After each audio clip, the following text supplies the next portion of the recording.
आज रक्षाबंधन का त्यौहार, रक्षा सूत्र के रूप में बहन अपने भाई के हाथों में एक रक्षा सूत्र बांधकर भाई से एक प्रतिज्ञा लेती है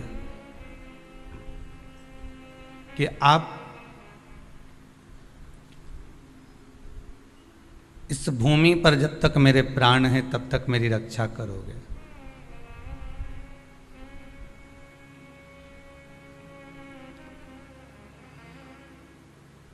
पर बहन को आज एक प्रतिज्ञा और ले लेना चाहिए अपने भाई से कि भैया तूने अगर कोरोना की वैक्सीन नहीं लगवाई हो तो पहले लगवा ले।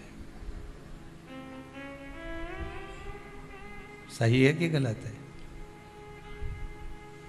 कोई बहन अपने भाई के ऊपर कोई बीमारी नहीं देख सकती, कोई रोग नहीं देख सकती, और ना भाई बहन को रोगग्रस्त देखना चाहेगा। इसलिए हमारा तो निवेदन रहेगा कि कोरोना महामारी के चलते आप रक्षा सूत्र बांधो, पर एक रक्षा सूत्र ये कोरोना की वैक्सीन भी है। एक रक्षा सूत्र संपूर्ण विश्व के लिए, इस कोरोना महामारी को बचाने के लिए एक रक्षा सूत्र है ये कोरोना का वैक्सीन, ये इंजेक्शन, ये टीका।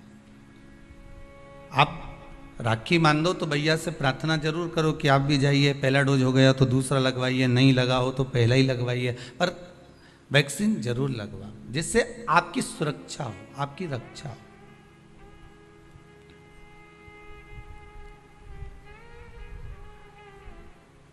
इस व्यासपीठ से भगवान भूत अधिपति भूतेश्वर की इस पावन धरा कुबेरेश्वर महाधाम, कुबेरेश्वर धाम से,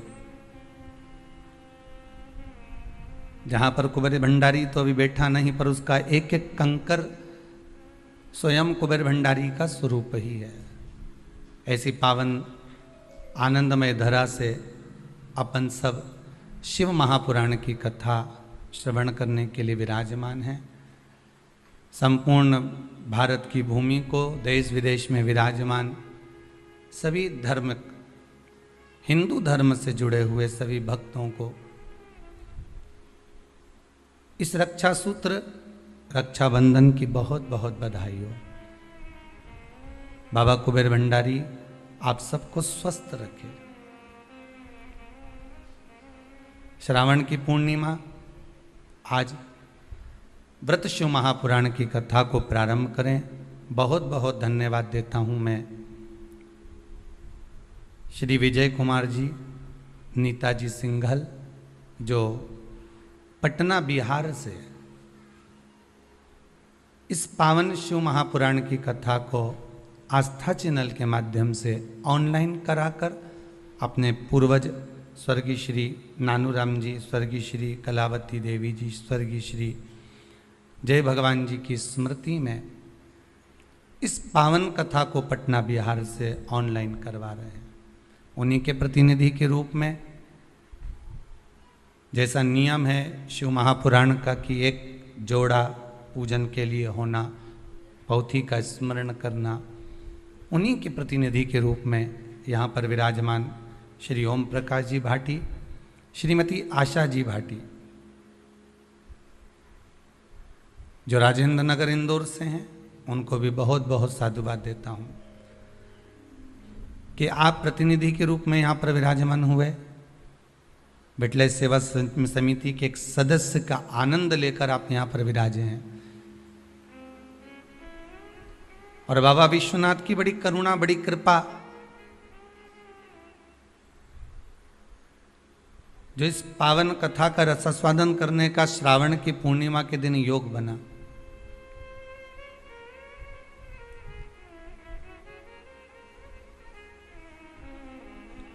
शंकर की कुछ कृपा ही ऐसी है।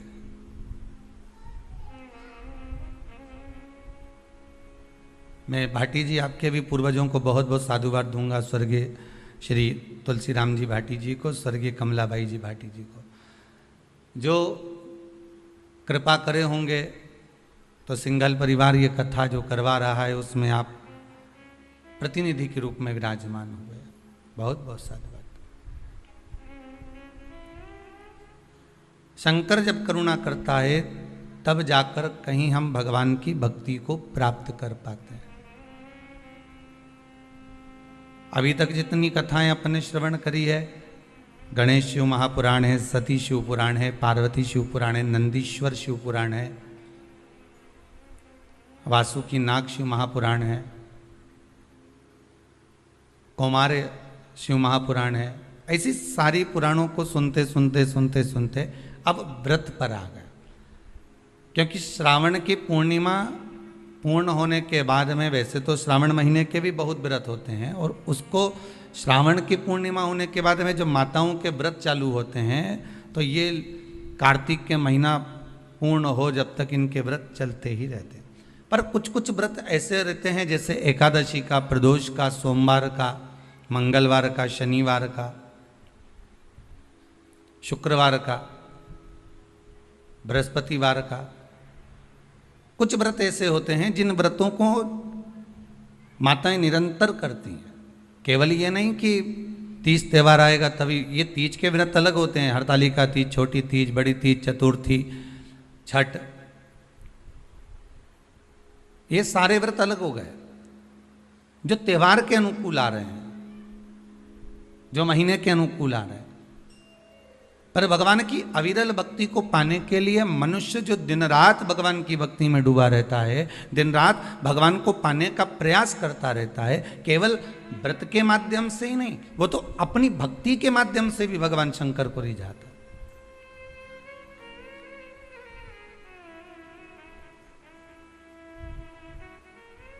आज संपूर्ण विश्व में सबसे ज्यादा आनंद की बात तो यह है कि आज रक्षाबंधन का त्यौहार है, और रक्षाबंधन का त्यौहार होने के साथ साथ भी लोग राखी भी बनवा रहे हैं और टीवी खोलकर शिव महापुराण की, क्योंकि व्रत नहीं छूट जाए। यह केवल व्रत की कथा नहीं है, आपका व्रत भी है। ना जाने कितनी गलतियां हम व्रत करते समय कर जाते हैं, ना जाने कितनी गलतियां हम व्रत के पहले कर जाते हैं या व्रत के बाद कर जाते हैं। हम भगवान को रिझा नहीं पाते। कई लोग हैं, कितने सालों हो गए गुरुदेव हमको सोमवार का व्रत करते करते, कितने साल हो गए हमको मंगलवार करते करते, कितने साल हो गए हमको बृहस्पतिवार करते करते। कई ऐसी माताएं जो निरंतर व्रत कर रही हैं, निरंतर व्रत में डूबी हुई हैं, पर उसके बाद भी उनके मन में आता है कि हमारा व्रत सफल हुआ कि नहीं हुआ, भगवान ने उसको स्वीकार करा कि नहीं करा। पार्वती मैया जब व्रत करने बैठती थी तो शंकर उनके सामने आ जाते थे, सती मैया जब व्रत करने बैठती थी तो शंकर जी उनके सम्मुख में आ जाते थे, माँ गोरा जब व्रत करने बैठती थी तो महादेव उनके सामने आ जाते थे, उमा जब व्रत करने बैठती थी तो भगवान महेश उनके सामने आ जाते थे। तो व्रत जब माताओं ने करा तो उनके सामने भगवान प्रकट हो गए। तो हम व्रत करते हैं तो भगवान क्यों नहीं आता?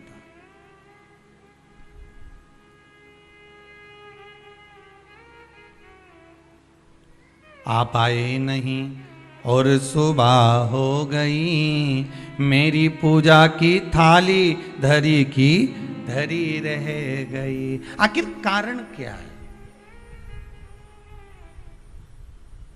क्या कारण हो सकता है? हम परमात्मा को इतना रिझा रहे हैं, हम परमात्मा को इतना मना रहे हैं, हम परमात्मा से इतनी विनती कर रहे हैं, निवेदन कर रहे हैं, उसके बाद भी अगर भगवान हमको ना मिले, उसके बाद भी भगवान हमारा ना सुने, तो फिर दुख तो होता है कि भगवान आखिर क्यों नहीं सुन रहा। कुछ कुछ माताएं कर रही थी, गुरुजी हमने ये करा, उसके बाद भी भगवान ने हमारा ना सुना। हो सकता है कि कुछ गलतियां हमारे भीतर की भी हो। हम इस शरीर से तो परमात्मा को रिझा रहे हैं, हम इस शरीर से तो भगवान को मनाने का प्रयास कर रहे हैं, हम शरीर के द्वारा तो मंदिर तक पहुंच जा रहे हैं, हम शरीर के द्वारा तो हम मंदिर में जाकर जल भी चढ़ा रहे हैं, अभिषेक भी कर रहे हैं, पूजन भी कर रहे हैं, अर्चना भी कर रहे हैं, पर साथ में मन नहीं जा रहा हो तो, साथ में मन नहीं पहुंच रहा हो तो। कथा भी कितने सुंदर दिन प्रारंभ हुई है महाराज, श्रावण की पूर्णिमा, और कथा जो प्रारंभ हुई है वो भी व्रत। और बहुत समझने वाली बात है कि आज के दिन कई बहनें ऐसी होती हैं जो भाई के यहाँ नहीं जा पाती, कई भाई ऐसे होते हैं जो बहनों के यहाँ नहीं जा पाते।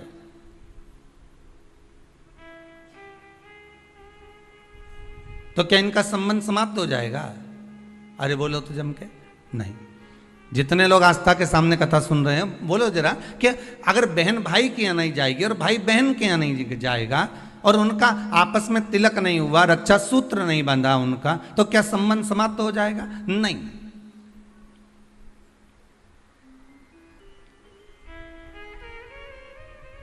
संबंध केवल शरीर का नहीं है, संबंध आत्मा का भी है।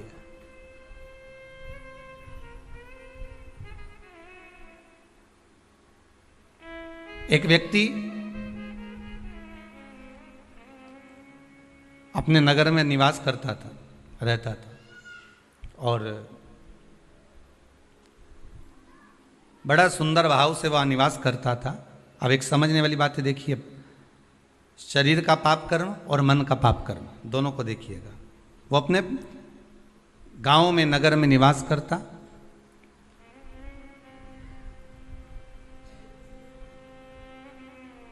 उसने जिंदगी में कभी कोई चींटी नहीं मारी, उसने अपने जीवन में कभी किसी का मन नहीं दुखाया, उसने अपनी जिंदगी में कभी किसी का धन नहीं खाया, उसने अपने जीवन काल में कभी किसी से असत्य नहीं बोला। उसने संपूर्ण जीवन काल में ना असत्य बोला, ना झूठ बोला, ना कपट करा, ना बेईमानी करी, ना प्रपंच करा, ना छल करा, ना कुछ बेकार कर्म करा, कुछ भी नहीं करा। इसके बाद भी वो जब प्राणों को त्याग कर गया तो नरक भोगना पड़ा। दृष्टांत सागर का यह बड़ा सुंदर चरित्र है महाराज।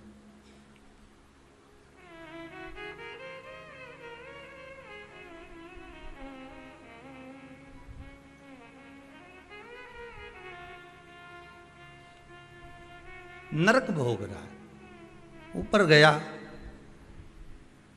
चित्रगुप्त महाराज बैठे थे, इसके पाप गिना रहे थे, तो देवऋषि नारद का वहीं पर आगमन हुआ। श्रीमन नारायण, नारद जी ने तो पूछ लिया। संत के मन में अगर कोई प्रश्न आता है तो संत तुरंत पूछ लेता है कि आखिर कारण क्या है।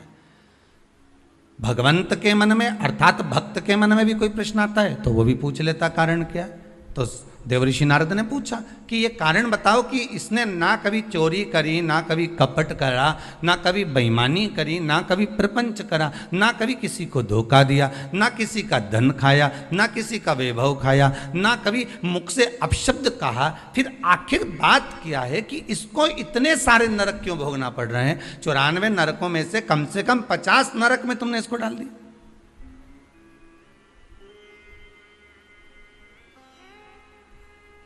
ये नरक में भेजने का कारण क्या है? भाई व्यक्ति गरुड़ पुराण के हिसाब से नरक कब भोगता है कि आपने अगर किसी के यहाँ चोरी कर लिया, आपने अगर किसी के यहाँ कपट कर लिया, किसी को मार दिया, किसी को अपशब्द कह दिया, ताने दे दिए, गालियां दे दी, और कहीं चोरी आदि कर्म कर लिया, कोई लूटपाट कर ली, किसी का धन खा गए, किसी का वैभव खा गए, किसी की सत्ता खा गए, किसी के रूप में किसी को दुख दिया, तकलीफ दी, तो आपको नरक भोगना पड़ेगा। ये गरुड़ पुराण कहती है।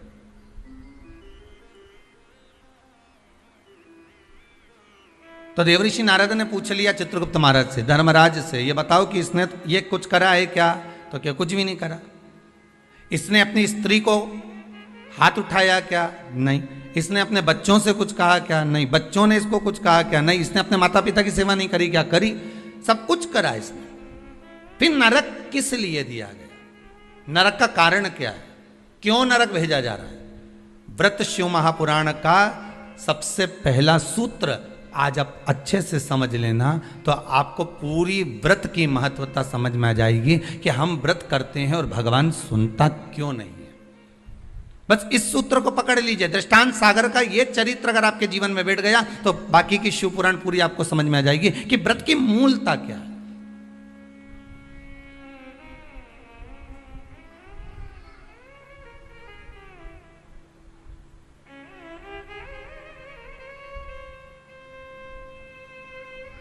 कारण क्या हो सकता है? देवऋषि नारद ने पूछा तो धर्मराज बोले, बस केवल एक कारण है। कौन सा?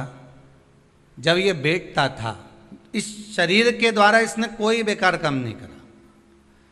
इस शरीर के द्वारा ये कोई किसी को कपट नहीं करा, किसी का धन नहीं खाया, वैभव नहीं करा खाया, किसी को अपशब्द नहीं करा। इस शरीर के द्वारा कुछ नहीं करा इसने। फिर बचा काय से था? तो कहा इस इंद्री के द्वारा, मन के द्वारा। क्या करा मन से? तो क्या मन के द्वारा ये जहां बैठता था वहां मन में सोच लेता था कि ये कितना बेकार व्यक्ति है, इसके साथ तो ऐसा हो जाना चाहिए, इसके यहाँ कितना वैभव इकट्ठा हो गया, इतना धन एकत्रित हो गया होगा, तो ये धन का करेगा क्या, इसके यहाँ तो ऐसा होना चाहिए कि डाका डल जाना चाहिए। इसने विचार करा, फिर विचार आया कि बताओ कितनी सुंदर स्त्री है, कितनी सुंदर नारी है, इतनी सुंदर नारी तो मेरे साथ में होना चाहिए थी।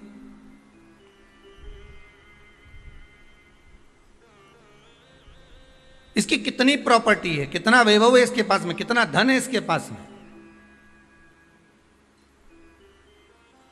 कुछ ऐसा हो जाए कि इसका धन संपूर्ण मेरा हो जाए, इसका पूरा वैभव इतना इतना जितना इसका धन है ये सारा के सारा मेरा हो जाए। अब बोलो शरीर से कुछ कर रहा है क्या वो? जितने आस्था पर सुन रहे हो, जितने फेसबुक यूट्यूब पर सुन रहे हो, दिल से बोलना, उसने शरीर से कुछ करा? नहीं। शरीर से कोई चोरी करी? नहीं। शरीर से किसी को मारा? नहीं। किसी का धन खाया? नहीं। पर कर क्या रहा है? मन से उसके जो विकार उत्पन्न हो रहा है, मन से जो विचार उत्पन्न हो रहा है, मन से वो जो गलत सोच रहा है, मन से जो उसके विचार धारणा चल रही, मन चित्तवृत्ति से जो गलत विचार उसकी दृष्टि में आ रहा है, बस वो गलत उसको नरक की ओर ले जा रहा। अब तुमने व्रत तो करा, आज कई माताओं का पूर्णिमा का व्रत भी होगा, ऐसा नहीं है, जाएगी राखी बांधने तो कह भी देगी हमारी तो पूर्णिमा जी हम तो तुम्हारे भाभी भोजन नहीं करें। भाई ननंद और आती हैं तो कह भी देती हैं कि आज तो हमारे पूर्णिमा है, हम काहे को भोजन करें तुम्हारे यहाँ, आज हमारा पूर्णिमा का व्रत है। और कई तो रक्षाबंधन पे इसलिए भी नहीं आती कि जाके करेंगे क्या, राखी बांधेंगे और रोटी का बोलेंगे तो रोटी तो खा ही नहीं सकते अपन, व्रत है अपना, तो एक टाइम तो खा सको। पूर्णिमा के व्रत का तो महत्व है, एक टाइम तो भोजन कर सकते हो।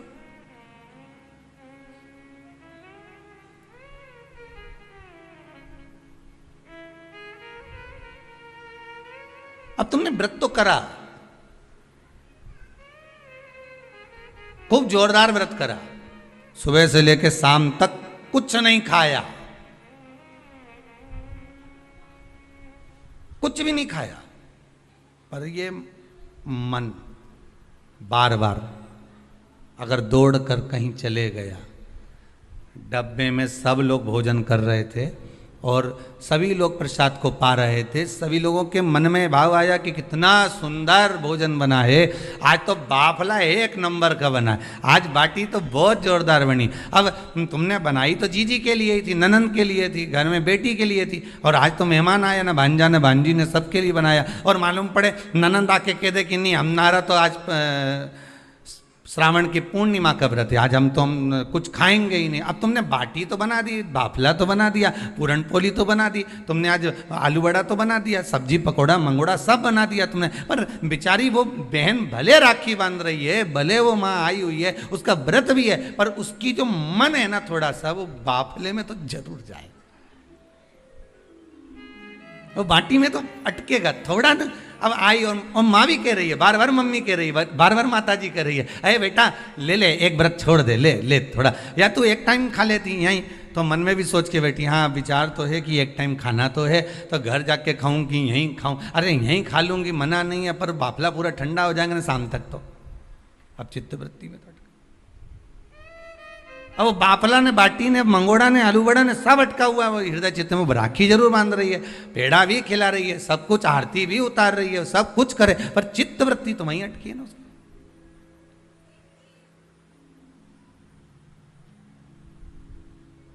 इसलिए शायद लोग भजन में गाते हैं, इसलिए कहते होंगे कि श्री बांके बिहारी लाल गोपाल मन रखियो तेरे चरणन में, मन रखियो चरणन में, तन रखियो श्री वृंदावन। बस अर्थात शास्त्र कहता है कि इस मन को, इस चित्त को, इस वृत्ति को ले जाओ भगवान के चरणों की ओर, इस मन को ले जाओ भगवान की ओर।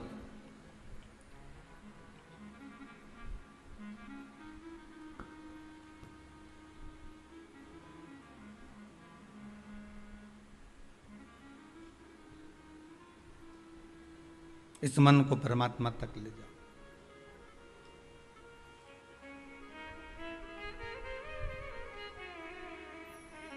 वो कहे मन तू चल रे काशी धाम, रटेंगे काशी काशी नाम। मन तू चल रे काशी धाम, रटेंगे काशी काशी धाम। मन तू चल रे काशी धाम, रटेंगे काशी काशी नाम। मन तू चल रे काशी धाम, रटेंगे काशी काशी नाम। मन तू चल रे काशी धाम, रटेंगे काशी काशी नाम। रटेंगे काशी काशी धाम, रटेंगे काशी काशी नाम। रटेंगे काशी काशी नाम, रटेंगे काशी काशी नाम। रटेंगे काशी काम, रटेंगे काशी काशी नाम। आओ से काशी काशी नाम। मन तो चल रे काशी धाम, रटेंगे काशी काशी नाम। मन तो चल रे काशी धाम, रटेंगे काशी काशी नाम। मन तो चल रे काशी धाम, रटेंगे काशी काशी नाम। मन तो चल रे काशी धाम, रटेंगे काशी काशी नाम। आओ से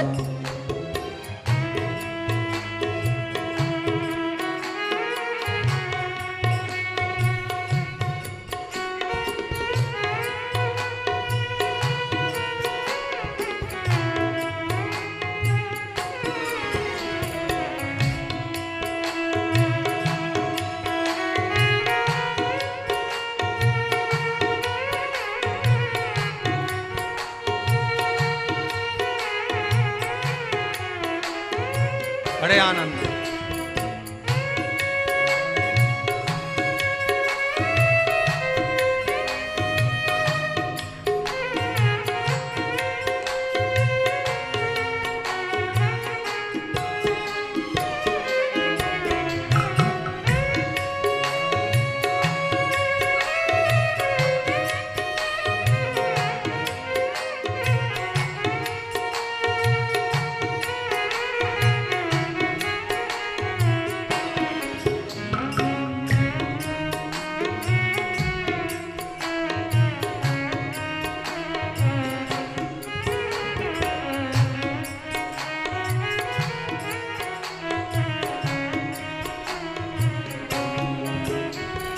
काशी नाम की महिमा भारी, जपते हैं सब नर और नारी। काशी नाम की महिमा भारी, जपते हैं सब नर और नारी। काशी धाम की महिमा भारी, जपते हैं सब नर और नारी। काशी धाम की महिमा भारी, जपते हैं सब नर और नारी। मन तो चल रे काशी धाम, जपेंगे काशी काशी नाम। मन तो चल रे काशी धाम, जपेंगे काशी काशी नाम। ओ मन तो चल रे काशी धाम, जपेंगे काशी काशी नाम।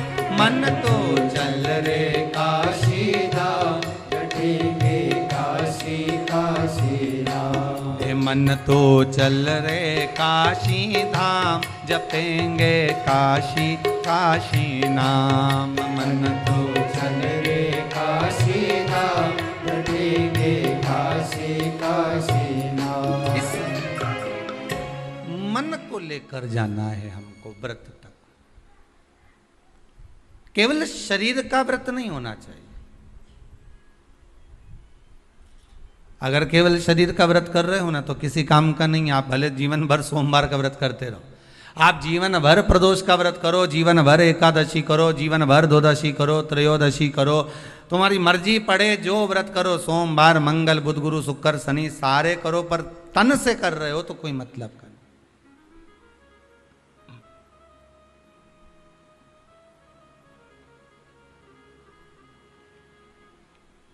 कई लोग ऐसे भारी भारी व्रत करते हैं, शरीर को कष्ट देते हैं।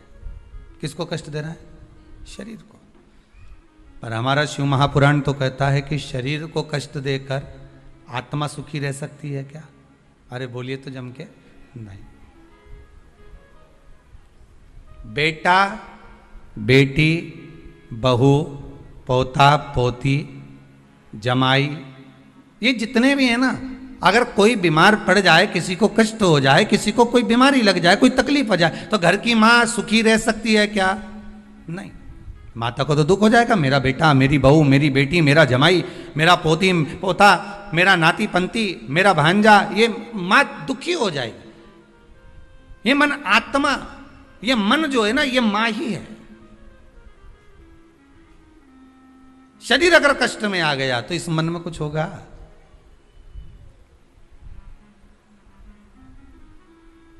शिव पुराण कहती है बहुत अलमस्त रेखा। यहां तक आपको पहले भी कथा में कहा, वल्लभ कुल की एकादशी करो, भले बकरी जैसे चरो, पर एकादशी करो। बार बार क्यों कहते हैं इस बात के लिए कि आप ज्यादा भूखे रहकर और बहुत शरीर को कष्ट देकर, मालूम पड़े शुगर और बीपी ऊंचा नीचा हो जाए और तुम हॉस्पिटल में पड़ी रहो, तो फिर उस व्रत का कोई मूल तत्व रहेगा क्या? नहीं। आत्मा का व्रत मूल है, मन का व्रत मूल है।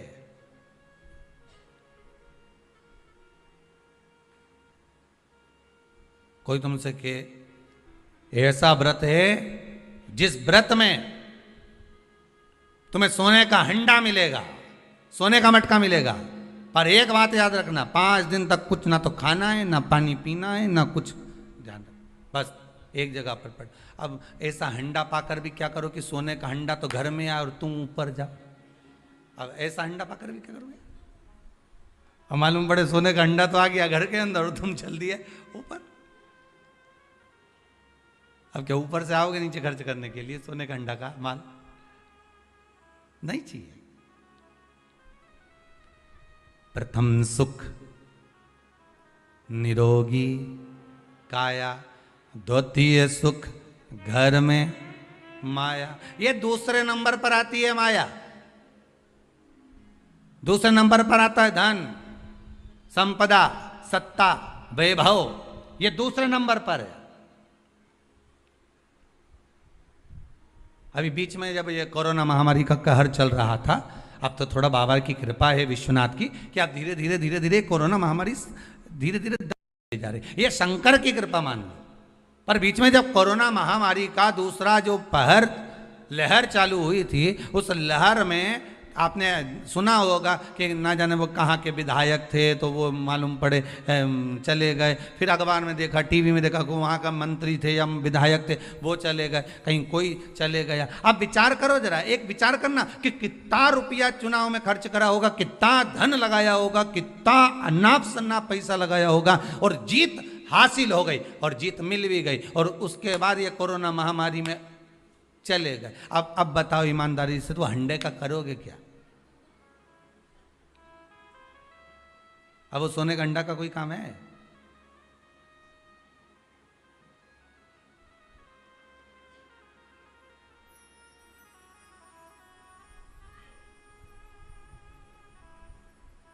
वो एक गीत है ना, वो पहले शादी में चलता था कि सारी की सारी तैयारी रह जाती, मानो उनका एहसान कि यमराज को ना कह दी।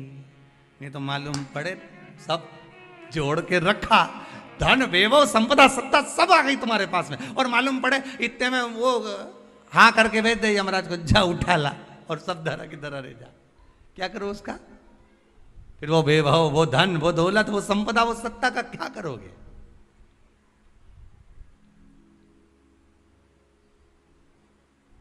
प्रथम सुखे निरोगी काया। आप अगर सुखी हो तो वो सबसे बड़ा हंडा है सोने का। स्वास्थ्य अच्छा है ना आपका, कोरोना महामारी के अंतर्गत बीमार होने के बाद भी, कोरोना महामारी आने के बाद भी, इतनी बड़ी बीमारी ने घेर लिया, हर तरह से आपको निचोड़ लिया, उसके बाद भी अगर भगवान की कृपा से, शंकर की करुणा से, कृपा से, मेरे विश्वनाथ, मेरे कुबेर भंडारी की दया से, मेरे महाकाल राजा मेरे विश्वनाथ की कृपा से मोहल्ले तक कोरोना आ गया, गली तक पहुंच गया, सोसाइटी तक पहुंच गया, बिल्डिंग में नीचे ऊपर तक पहुंच गया, और तुम्हें भी हो गया और तुम बच गए, उसके बाद भी बच गए। ना पलंग मिल रहे थे, ना दवाई मिल रही थी, ना इंजेक्शन मिल रहे थे, ना वेंटिलेटर मिल रहा था, ना ऑक्सीजन मिल रहा था, उसके बाद भी अगर तुम बच गए हो तो ये कोई दूसरा बचाने वाला नहीं, तुमने जो भजन किया था, कृपा उस भजन की हो गई, करुणा उस भजन की हो गई, दया उस भजन की हो गई, जो आप बच गए हो, ये उसकी कृपा से बच गए, ये उसकी कृपा है। वो कहते हैं ना, मनुष्य कर्म करने में तो मनमानी कर सकता है, मनमानी आप कर्म करने में कर सकते हो, मैं तो ये करके रहूंगा, जाओ क्या कर लोगे, क्या बिगाड़ लोगे मेरा। आप अपना कर्म करने में तो मनमानी कर सकते हो, पर उस कर्म का भोग भोगने में मनमानी कर सकते हो क्या? नहीं, वो तो फिर जो लिख दिया है उसको तो भोगना पड़ेगा, जो कर्म का फल मिल रहा है उसको तो भोगना है, उसमें कोई मनमानी नहीं है भाई। आप यहाँ चॉइस ला सकते हो कि मेरे को ये खाना है, मेरे को ये पहनना है, मुझे ये करना है, पर ऊपर जाने के बाद कोई चॉइस चलेगी क्या? नहीं, मैं तो एसी का रूम में ही सोऊंगा, बेकुंठ में ही सोऊंगा, नहीं जाना मुझे नरक, मैं झगड़ा करके बता दे, जा लड़।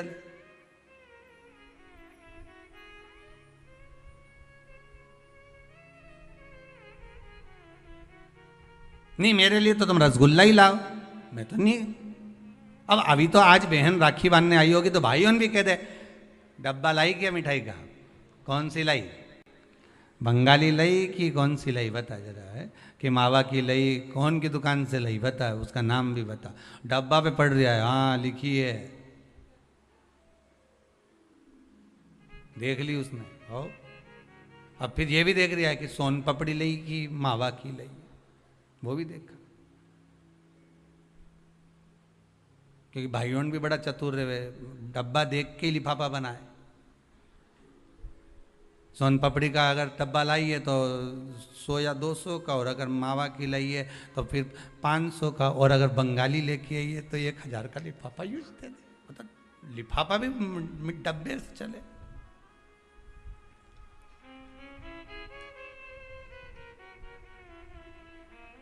और वो फिर बहन लेके आती है ना, नारियल लाती है, श्रीफल, श्रीफल गोला नहीं, नारियल का सूखा गोला नहीं, क्या लाती है, श्रीफल।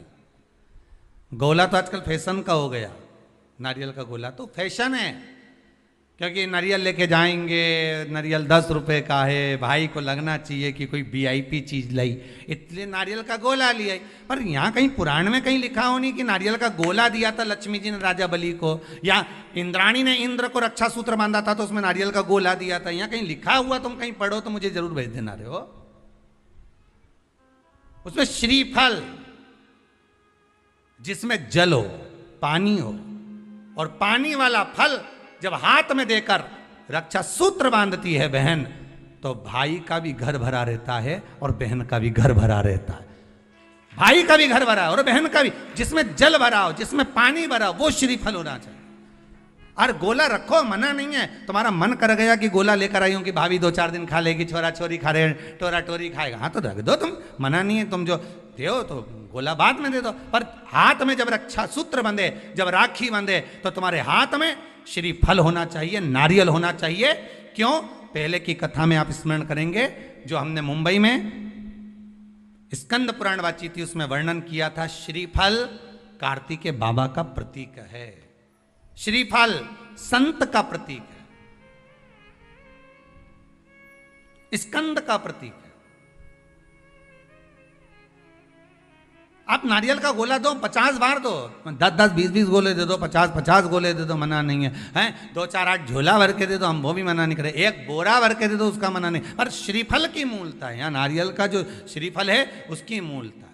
और कितनी सुंदर बात है, नारियल जो बहन भाई को देती है श्रीफल, हाथ भरा हुआ रखती है, भाई को बहन जब श्रीफल देती है तो भाई वही श्रीफल अपनी बहन को कुछ दक्षिणा अर्थात कुछ रुपया रखकर, कुछ भेंट रखकर, कुछ स्वरूप रखकर, जब बहन इतनी दूर से आई वही श्रीफल भाई फिर बहन को दे देता है, ये ले तू ले जा,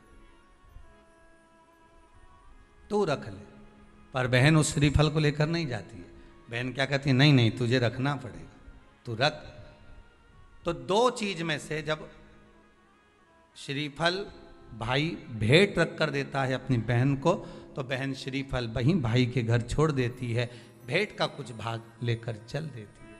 ये बहन का प्रभाव। रक्षा सूत्र को लोगों ने बिगाड़ दिया आज के जमाने में, तो रक्षाबंधन का भी महत्व लोग नहीं जानते कि कैसे रक्षा सूत्र बनना चाहिए, कैसे रक्षाबंधन होना चाहिए, उसका भी विशेष महत्व होता है भाई, उसकी भी मूलता होती है।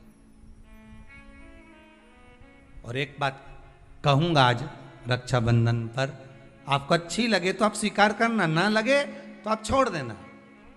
वैसे भी सीवर वाला महाराज ताड़ी ताड़ी बोले ही बोले है, उसमें क्या दिक्कत, तो बोलने में तो कोई पीछे हटूंगा नहीं। एक निवेदन आप सबसे करूंगा, आपको अच्छा लगे अपने जीवन में उतारिएगा, ना लगे कोई बात नहीं, छोड़ दीजिएगा, पर उतारना जरूर।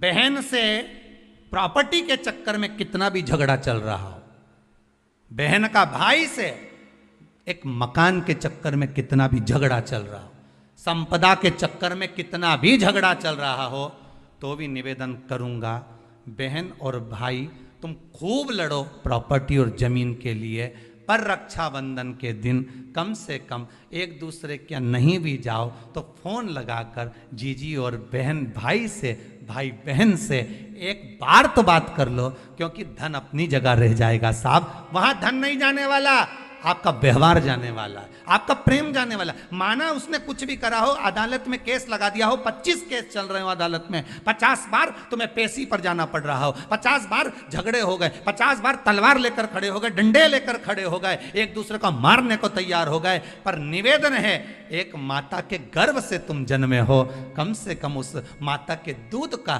फर्ज अदा करो। और एक बार कितना भी झगड़ा हुआ हो, इस आस्था चैनल के माध्यम से आज रक्षाबंधन के दिन भले राखी बंधवाओ मत बंधवाओ, पर एक फोन लगाकर तो पूछ लो, जीजी कैसी है, कब आएगी बता, या बहन भाई को कह दे रे कैसा है, भूल गया क्या मुझे, भाई भी कह दे, लड़ाई की बात मत करना, आज के दिन बस प्रेम की बात करना, कि कम से कम बहन का फोन तो आया। मेरा मन कहता है, मेरा दिल कहता है कि शायद दिवाली पर जितनी आतिशबाजी नहीं हुई होगी, उतनी आतिशबाजी आपके दिल में होगी, कि जिससे केस चल रहा है वो फोन लगाकर पूछ रहा है कि भाई ने पूछा बहन से, बहन ने पूछा भाई से, कैसे हो, भाभी से बात कर लो, थोड़ा बच्चों से बात कर लो। माना अदालत में देखा जाएगा, लड़ाई झगड़े सब होंगे, सब कुछ होगा, कौरव और पांडवों की कथा तो देखो रे कितनी सुंदर है,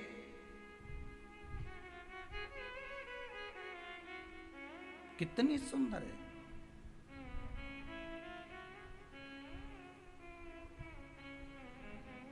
पांडवों की बहन सुभद्रा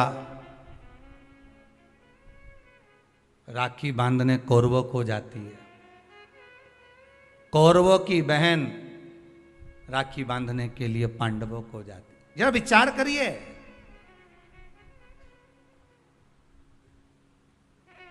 क्या युद्ध के मैदान में लड़े नहीं, क्या युद्ध के मैदान में मरे नहीं, युद्ध अपनी जगह पर है, लड़ाई अपनी जगह पर है, पर एक त्योहार की त्योहार कम से कम, आज बूढ़ी सी बूढ़ी भी माँ होती है ना, तो रक्षाबंधन पर तो उसको भी मायके की याद आती है सब। क्यों नहीं जाती वो, क्योंकि ये घर कौन देखे, बहुवन सब चली गई तो उसको तो देखना है ना। बूढ़ी से बूढ़ी भी माँ हो ना तो उसको भी याद आती है मायके की। वो बहू से कह देती है ले लिफाफे में थोड़ी सी 2 राखी रख दे और हमारा दोनों भाई उनके लिए कोरियर कर दे। 5 दिन 8 दिन पहले से कह रही है भेज दी क्या बेटा, भेज दी क्या बेटा। हाँ मम्मी भेज दी। अब वो पहुँच जाए उसमें एक पत्र लिख के डाल दे कि बंधवा लेना हो, थारी बुआ ने भेजी है, बंधवा लेना, तेरी बहन ने भेजी है।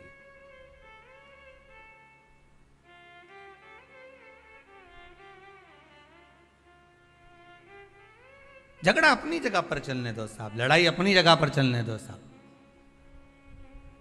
विवाद अपनी जगह पर चलने दो साहब, पर इस दिल को, इस मन को एक बार तो लेकर जाओ। मत जाओ तुम राखी बंधवाने, मत जाओ तुम राखी बांधने, पर फोन तो लगा लो। एक बार तो दिल से कह सकते हो कि कैसी हो, भले कितना झगड़ा, कितना लड़ाई, कितना विवाद क्यों ना हो। अच्छा लगे तो आप अपने पास रखना, बुरा लगे तो छोड़ देना हो, कोई बात नहीं। और दोनों के मन में ये बात भी नहीं आना चाहिए जब फोन लगाएं तो कि समझौते के लिए लगाया होगा या धन के लिए लगाया होगा। ये भी मन में भाव मत लेकर आना, वो तो इसलिए लगाया है कि सीवर वाला महाराज बोला है। वो तो शंकर जी आज्ञा कर रहे हैं। शंकर शिव पुराण से व्रत शिव महापुराण की कथा आज श्रावण के इस पूर्णिमा के दिन रक्षाबंधन पर जो प्रारंभ हुई है, हो सकता है ना जाने कितने भाई बहन इस कथा के माध्यम से वापिस जुड़ जाएं, उसकी प्रसन्नता रहेगी साहब। आप कर लो एक बार,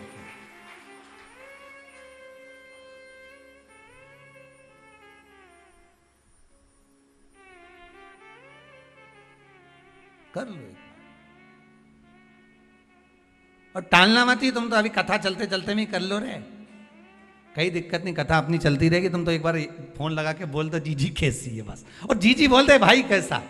जिसके यहाँ झगड़ा हो प्रेम, बस एक बार फोन लगा के बस कथा होती रहेगी। ये तो चलेगी 2 बजे से 5 बजे तक, तुम इसकी चिंता मत करो। तुम तो लगा लो, आज अपन त्योहार ही मना ले आज अच्छा से, तुम तो लगाई।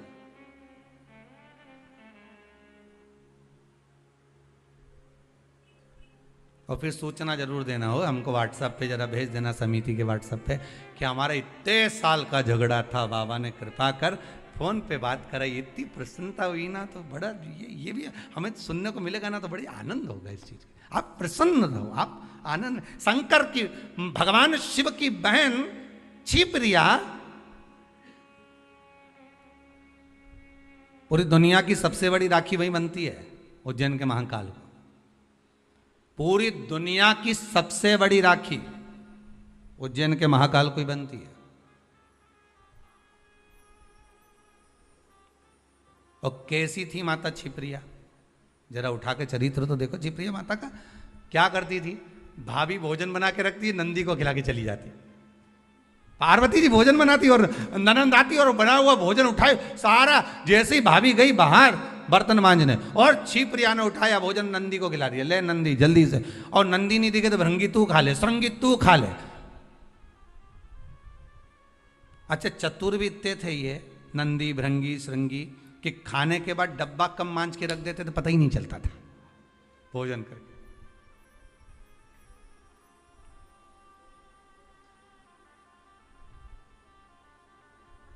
पर भाभी की कितनी बारंबार परीक्षा माता छिप्रिया ने ली। माता छिप्रिया ने कितनी बार छिप्रिया ने परीक्षा ली है, भगवान शिव की भी और साथ में भाभी की भी, पार्वती मैया की।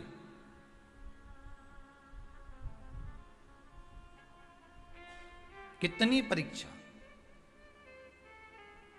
और उसके बाद जब दूषण नाम के राक्षस के साथ युद्ध हुआ भगवान शंकर का, और शिव जी ने कह दिया कि दूषण नाम के राक्षस का संहार करना है, पर इसके रक्त से जो दूषण और उत्पन्न हो जाएंगे, इनको मारने के लिए, इसके रक्त को धोने के लिए मेरी बहन छिप्रिया को बुलाइए। तो छिप्रिया को क्यों, आखिर छिप्रिया को किस लिए बुलाया जाए? अगर रक्त को धोना है तो गंगा को बुला लो, नर्मदा जी को बुला लो, सरयू जी को बुला लो, मंदाकिनी को बुला लो, जमुना को बुला लो, सरस्वती को बुला लो, ये छिप्रिया को क्यों? शंकर जी कहते हैं सारी नदियों ने तप करा, सारी नदियों ने तप करा और भगवान से वर मांगा। यमुना जी ने वर मांगा कि ठाकुर इस भूमंडल पर रहूं, आपके चरणार विंद की रज मिलती रहे। गंगा ने वर मांगा, मेरा नाम आपके नाम के साथ जुड़ा रहे। मंदाकिनी ने वर मांगा, मुझे राघव के चरण मिले। सरयू जी ने वर मांगा, मुझे राम जी के चरणार विंद मिले। राम अगर अपने प्राणों को भी त्यागे तो मेरे जल में ही त्यागे, ये सरयू जी ने मांगा। पर केवल एक नदी ऐसी है, नर्मदा जी ने भी मांगा मेरा कंकर संकर बन जाए। केवल एक नदी ऐसी है जिस नदी ने 33 कोटि देवताओं से कुछ नहीं मांगा, और वो नदी नहीं, शंकर जी की बहन। शंकर जी क्या मांगते तुमसे? भोलेनाथ जी ने कभी तुमसे कुछ मांगा कि मेरे यहाँ 1 किलो मिठाई का डब्बा लेके आओ रे? शंकर जी कभी बोले कि मेरे यहाँ तुम ये लेके आना, ने सोना लाना, ने चांदी लाना, ने अंबारी लाना, ना ये लाना? शंकर जी तो कहे तुम आ जाओ, 1 लोटा पानी हो तो चढ़ा जाओ, दूध हो तो दूध, दही हो तो दही, नहीं मिले तो बेलपत्र, बेलपत्र भी नहीं ला सको तो मेरी उठा के मुझ पे ही चढ़ा दो, और इतना भी नहीं ला सकते तो 3 बार ताली बजा दो। ये भी नहीं कर सकते तो शिखर का दर्शन कर लो, और ये भी नहीं कर सकते तो मंदिर के सामने से निकल जाओ।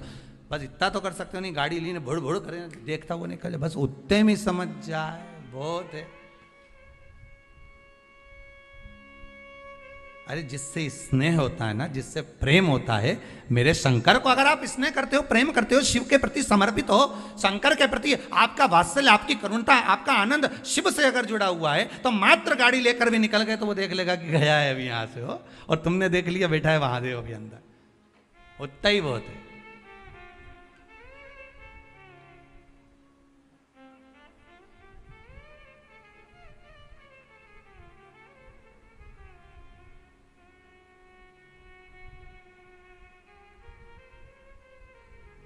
बहुत उसमें मिल जाएगा। एक वो कथा कहती है ना कि नियम अगर धारण करा है तो कुछ ना कुछ तो मिला है। नियम अगर धारण करा है तो कुछ ना कुछ तो मिला है। कथा पढ़ने में आई थी कि एक व्यक्ति जो खेत जाया करता था, अपना काम किया करता था, एक बार किसी गुरुजी ने कह दिया कोई नियम ले ले, तो उसने कहा कौन सा नियम लो? अरे कुछ नियम ले ले या व्रत कर ले। तो क्या व्रत तो मेरे से बने नहीं, काम इतना खेत में रहे, कोई व्रत बने? तो एक व्रत ऐसा धारण कर ले कि नियम ले ले कोई ऐसा कि भगवान का दर्शन करूंगा, ये करूंगा, वो करूंगा, गंगा का स्नान करूंगा, कोई तो नियम ले। उसने कहा अच्छा एक नियम ले लूँ। तो क्या हाँ कौन सा? तो क्या मेरे पास में कुमार रहता, बिल्कुल घर लगा लगाए, उसका मुंडा देख लूँ सुबह सुबह, बस एक बार दिन भर में 24 घंटे में एक बार देख लूंगा, नियम पूरा। हाँ ये नियम ले ले, पर उसके बाद ही तू भोजन करेगा। हाँ ठीक है, मैं कुमार का मुंह देखूंगा तब भोजन करूंगा। उसने नियम ले लिया, पास के पास तो रहता ही है, कर लेंगे। ऐसा नियम धारण करा, ऐसा करा, पत्नी के लिए रोटी खा लो, पति के अब भी आया, छत पे चढ़ा, कुमार का मुंह देखा, भोजन करा तुरंत।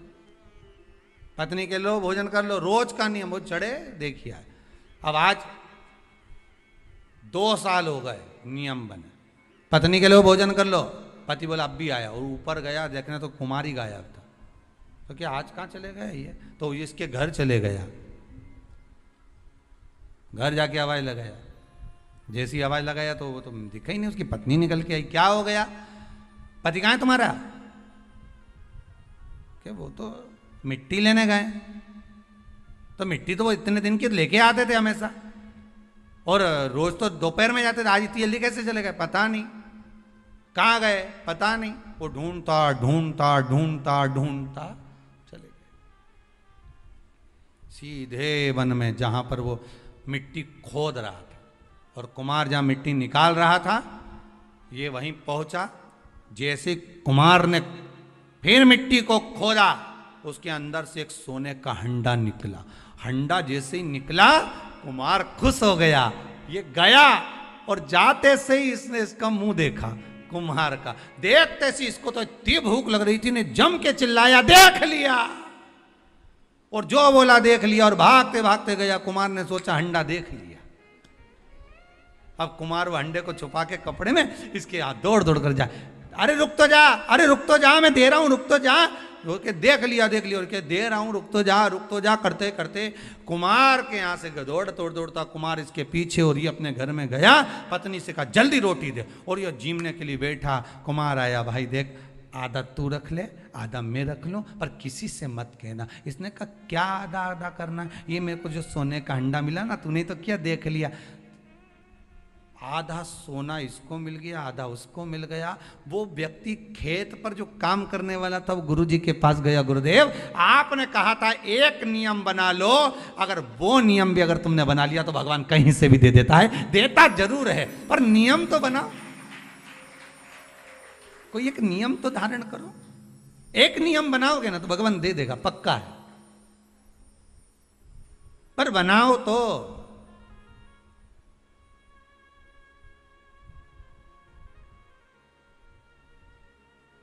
इस कहानी को एक बार चंडीगढ़ में बोला था, तो वहां पर एक माता जी उठ के बोली, अगर हम झगड़े का नियम बना ले तो हमने कहा ये बनाने की वो जरूरत का है, झगड़े का नियम ये तो बना बनाया है रोज का ही, प्रतिदिन का ही, अब इसको बना के क्या करोगे, है इसको बनाओगे भी तो क्या करोगे। नियम बना लिया है, व्रत वास। आखिर जी छिप्रिया ने शंकर भगवान की बहन छिप्रिया, आखिर इसकी इतनी बलता कैसे आ गई, इतनी प्रबलता कैसे आ गई। लोग गंगा महारानी को ज्यादा पूछें, यमुना जी को पूछें, नर्मदा को पूछें, सरयू जी को पूछें, मंदाकिनी को पूछें, पर छिप्रा की महत्वता इतनी कैसे आ गई।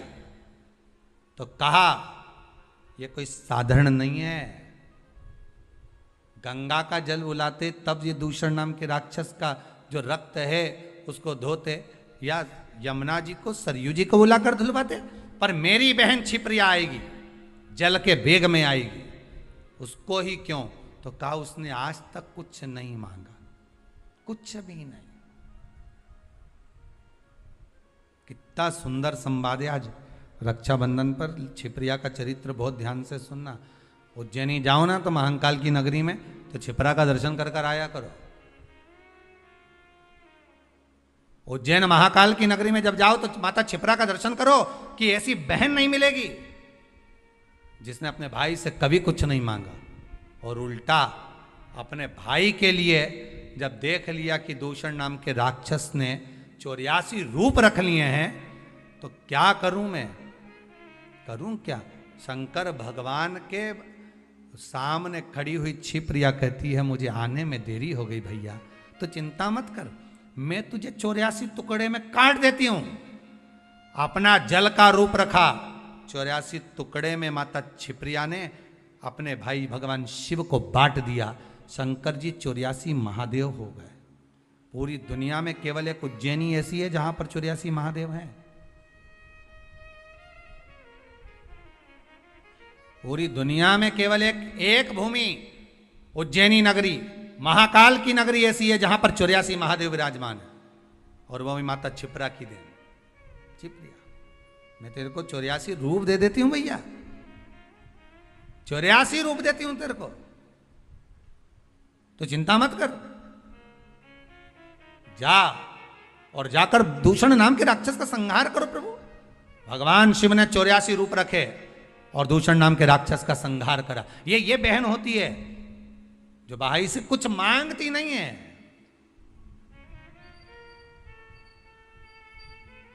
कुछ नहीं चाहिए। बहन तो कहती है मुझे क्या चाहिए, तुम दे भी दोगे साड़ी तो क्या करूंगे, मेरे पास तो पहले से बहुत सारी पड़ी है, क्या करना भैया।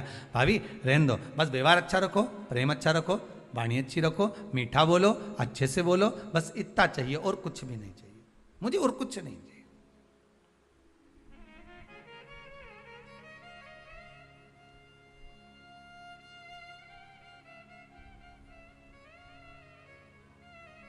बहुत निवेदन है, बहुत निवेदन।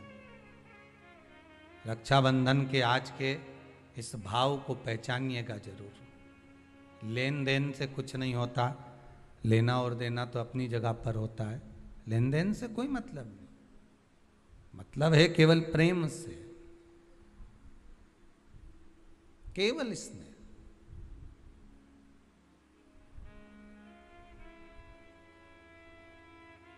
भाई को लगे बहन इतनी पैसे वाली है, पति इतना कमा रहा है, और भतीजों के लिए जरा सा सामान नहीं लाई, थोड़ा सा सामान लेकर आ जाना था अपने भतीजा भतीजी के लिए। तो भाइयों से निवेदन है, बहन से ये आशा मत रखो कि भतीजों के लिए कुछ लेकर आए। आशा ये रखो कि बहन हमारे दरवाजे पर आ जाए। पहले भी कहा, फिर कहते हैं, गाय बेटी, बहन बेटियां, गौ माता और संत ब्राह्मण। संत ब्राह्मण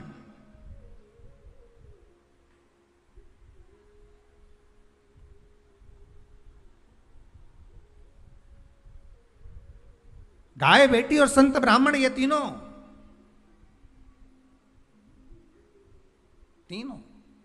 ये तीनों का बड़ा बड़ा महत्व। और ये तीनों राखी से जुड़े हुए हैं, तीनों रक्षाबंधन से जुड़े हुए महाराज जी। आज के दिन बहन तो भाई को राखी बांधती है, अपनी जगह पर है, पर आपने कथा में सुना होगा इंद्राणी ने भी इंद्र को रक्षा सूत्र बांधा था गुरुदेव के कहने पर कि ये रक्षा सूत्र बांध कर भेजिए इंद्र को। तो इंद्राणी कहती है मैं धर्म पत्नी हूं उनकी। तो क्या हुआ, आप रक्षा सूत्र बांधिए। अगर धर्म पत्नी रक्षा सूत्र नहीं बांध सकती तो यहां शास्त्र कहता है इंद्राणी ने इंद्र को युद्ध में विजय होने के लिए दिया था, रक्षा सूत्र बांधा था। स्वयं गुरु खड़े हुए। शास्त्र कहता है आज के दिन अगर बहन बेटी आए ना आए, या रक्षा सूत्र आपके हाथ में बंधा हो ना बंधा हो, या आपकी दुकान में, व्यापार में, गल्लक में, कांटे में, तोल कांटे में आदि आदि की जगह पर रक्षा सूत्र ना बंधा हो, तो किसी ब्राह्मण को फोन लगाकर बोलिए, ब्राह्मण को बुलाइए और ब्राह्मण से कहिए कि आकर हमारी दुकान में आप रक्षा सूत्र बांध दीजिए।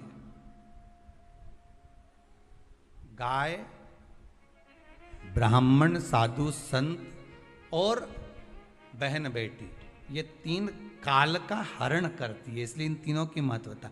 जब ये राखी जो बनती है ना, ये रक्षा सूत्र जो तुमने बांधा है, ये मोली जो बांधते हैं, कलेवा जो बांधते हैं, ये रक्षा सूत्र बहुत दिन तक जब बंधा रहता है, बंधा रहता है, बंधा रहता है, पूरा समय 8 महीने, 9 महीने, 6 महीने, 4 महीने, 3 महीने, जितना भी आप लोग बांध कर रखते हैं, जितना भी 8 दिन, 15 दिन, 20 दिन, जब तक आप बांध कर रखते हैं, उसके बाद में इसको खोलने के बाद कहाँ डाला जाता है?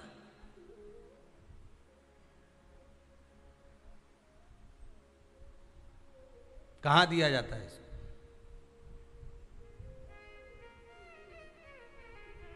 वो रक्षा सूत्र को कहां डाला जाता है?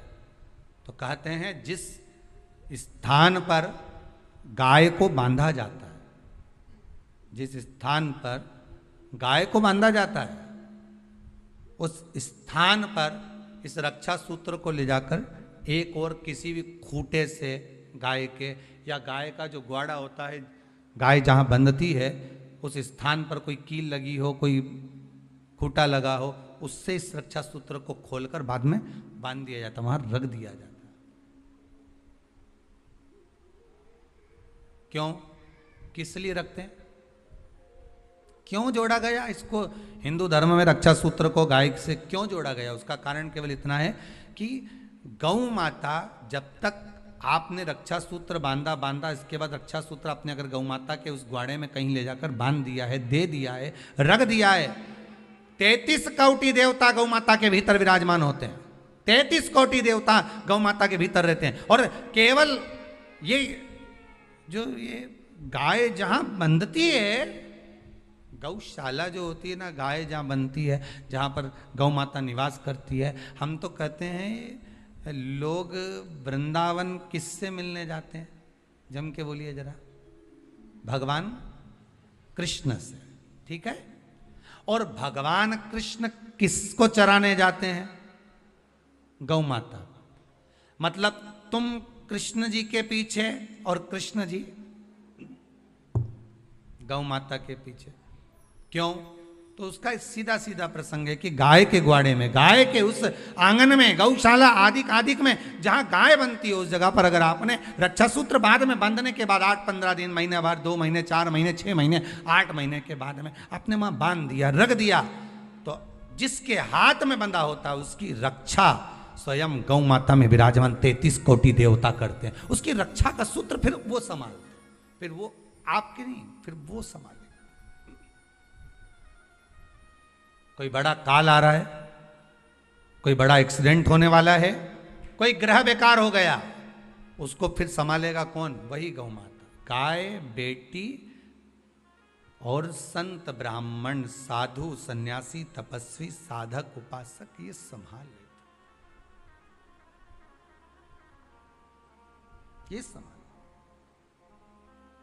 एक नियम ले लो, कोई भी एक साधना, एक व्रत करो, मना नहीं, पर शरीर से नहीं। कहा इसको नरक क्यों भेज रहे हो? इसने क्या कर दिया ऐसा नरक भेजना पड़ रहा है? क्यों भेज रहे हो? किस लिए भेज रहे हो? कारण क्या है?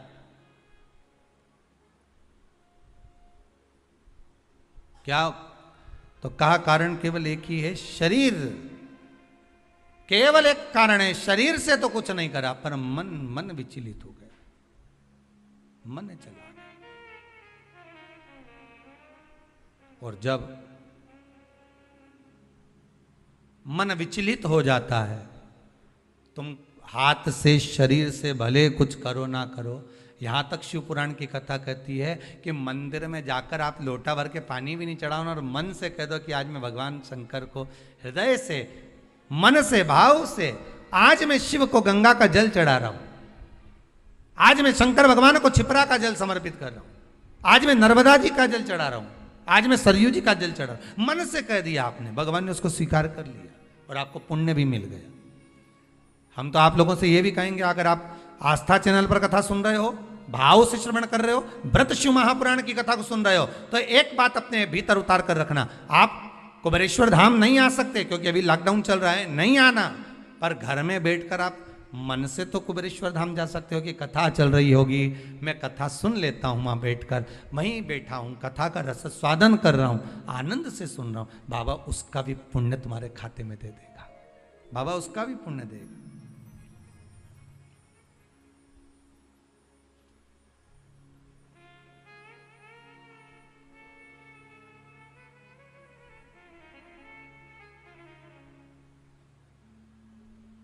बस हृदय से जपो। जो शिव नाम होठों पे अरे चढ़ गया रे, तो समझो ये जीवन संवर गया रे, तो समझो ये जीवन संवर गया रे। हे शिव नाम होठों पे चढ़ गया रे, शिव नाम होठों पे चढ़ गया रे, तो समझो ये जीवन संवर गया रे, तो समझो ये जीवन संवर गया रे, तो समझो ये जीवन संवर गया रे, तो समझो ये जीवन संवर गया रे। आओ से दोनों हाथों से।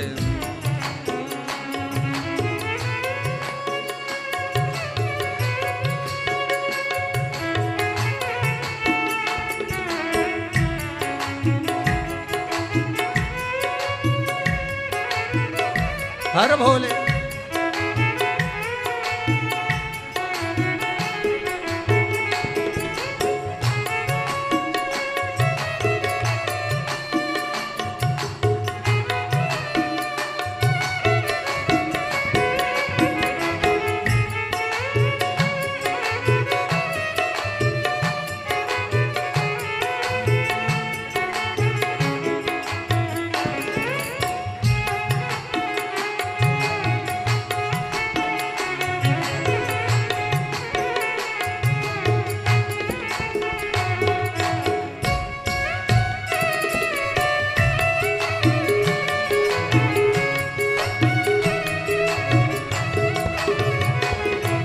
मन में बसा ले तो शिव का शिवाला, मन में बसा ले तो शिव का शिवाला, ओ साथ चलेगा तेरे वो डमरू वाला, साथ चलेगा तेरे वो डमरू वाला, ओ मन में बसा ले तो शिव का शिवाला, मन में बसा ले तो शिव का शिवाला, ओ साथ चलेगा तेरे वो डमरू वाला, साथ चलेगा तेरे वो डमरू वाला। जो शिव नाम होठों पे चढ़ गया रे, शिव नाम होठों पे चढ़ गया रे, तो समझो ये जीवन सवर गया रे, तो समझो ये जीवन सवर गया रे, तो समझो ये जीवन सवर गया रे, तो समझो ये जीवन सवर गया रे। शिव नाम होठों पे चढ़ गया रे, शिव नाम होठों पे चढ़ गया रे, तो समझो ये जीवन सवर गया रे, तो समझो ये जीवन सवर गया रे। ओहो।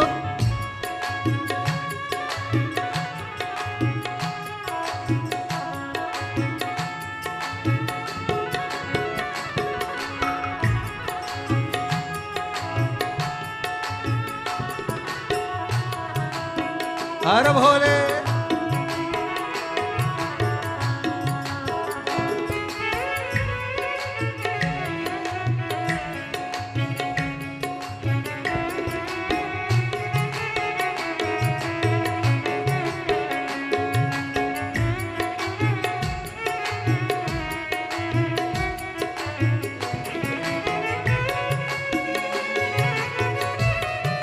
हर भोले। बड़े भाव से, बड़े आनंद से, बड़े भाव से, प्रेम से, आनंद से, भाव से, भक्ति से, आनंद से, जय हो।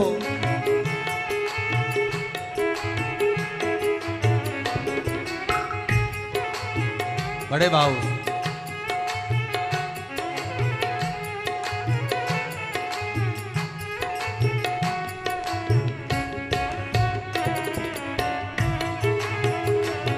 जय हो।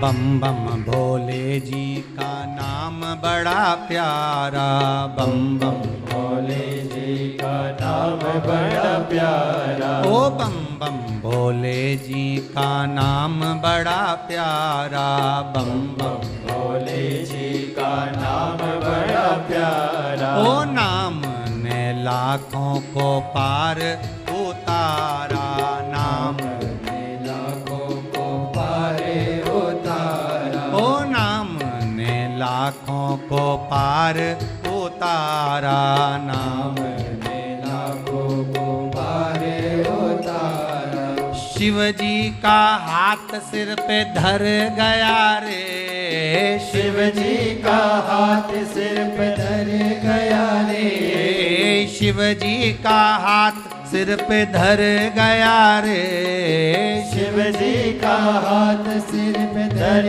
गया रे, तो समझो ये जीवन सवर गया रे, तो समझो ये जीवन सवर गया रे, तो समझो ये जीवन सवर गया रे, तो समझो ये जीवन सवर गया रे। शिव नाम होठों पे चढ़ गया रे, शिव नाम होठों पे चढ़ गया रे, शिव नाम होठों पे चढ़ गया रे, शिव नाम होठों पे चढ़ गया रे, तो समझो ये जीवन सवर गया रे, तो समझो ये जीवन सवर गया रे, तो समझो ये जीवन सवर गया रे, तो समझो ये जीवन सवर गया रे, तो समझो ये जीवन सवर गया रे, तो समझो ये जीवन सवर गया रे, तो समझो ये जीवन सवर गया रे, समझो ये जीवन सवर गया रे, तो समझो ये जीवन सवर गया रे, तो समझो ये जीवन सवर गया रे। हर हर महादेव, ये जीवन को संवारने का एक तरीका है, एक सुख है। शरीर नहीं ले जाना है। उपवास में, व्रत में हमें शरीर नहीं ले जाना है। उपवास में, व्रत में हमें क्या ले जाना है? मन। इस मन को ले जाओ तुम, तब साधना।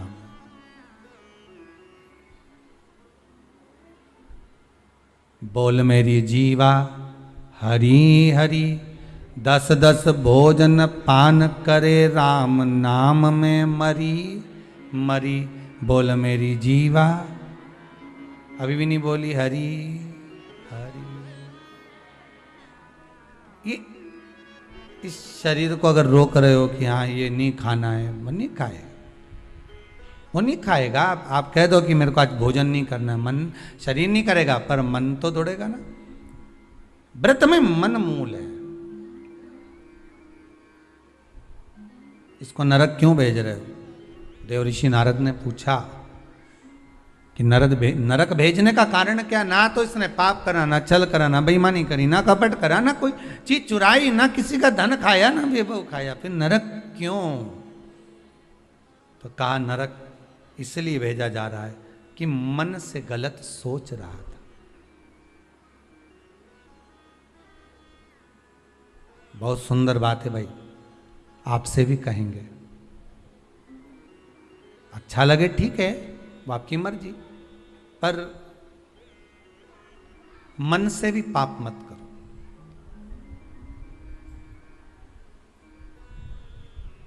मन से पाप नहीं होना चाहिए। ये मन का जो पाप है ना, मन से किया गया जो पाप है ना, ये शरीर के द्वारा किए गए पाप से ज्यादा भोगना पड़ता है। तुमने मन में सोच लिया, वो व्यक्ति को देखा किसी को और कह दिया बताओ कैसा है, मन में सोचा, बोला नहीं किसी को। फिर वही वाली बात आ गई, अगर हृदय में प्रेम होगा तो प्रेम दोगे, ठीक है। ये ताली एक हाथ से बजती है का? दो ही हाथ से बजती है ना। आप किसी को प्रेम दोगे तो सामने वाला आपको प्रेम देगा। आप स्नेह दोगे, स्नेह मिलेगा। आप अपने भीतर कपट रखोगे, छल रखोगे, बेईमानी रखोगे, प्रपंच रखोगे, तो वो भी वही देगा आपको। आप किसी से कोई बात छुपा रहे हो, आप किसी से कोई बात छुपा रहे हो और सामने वाले से आप चाहते हो कि ये मुझे सब कुछ बता दे, तो वो भी तो छुपाएगा।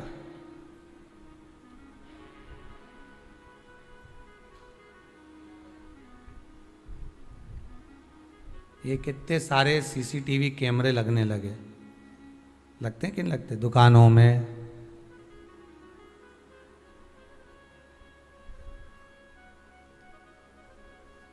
घरों में। जितने लोग आस्था पर कथा सुन रहे हो ना, आपके भी मोहल्ले में लगे होंगे, दुकानों में लगे होंगे, घरों में लगे होंगे, रोड पे लगे होंगे। कितने कैमरे लगे, ये सबसे बाद में लगे हैं, सबसे बाद में। ये कैमरे तक कब पहुंचे हम, आप और हम सीसीटीवी कैमरे तक कब पहुंचे हैं? जब मनुष्य का मनुष्य से विश्वास खत्म हो जाता है, मनुष्य का मनुष्य से विश्वास टूट जाता है, तब जाकर घरों में दरवाजे लगाए जाते हैं। नहीं तो पहले के जमाने में तो पर्दे से काम चल जाता था, पर्दे लगाते थे। क्या खत्म हुआ? जम के बोलो जरा, विश्वास।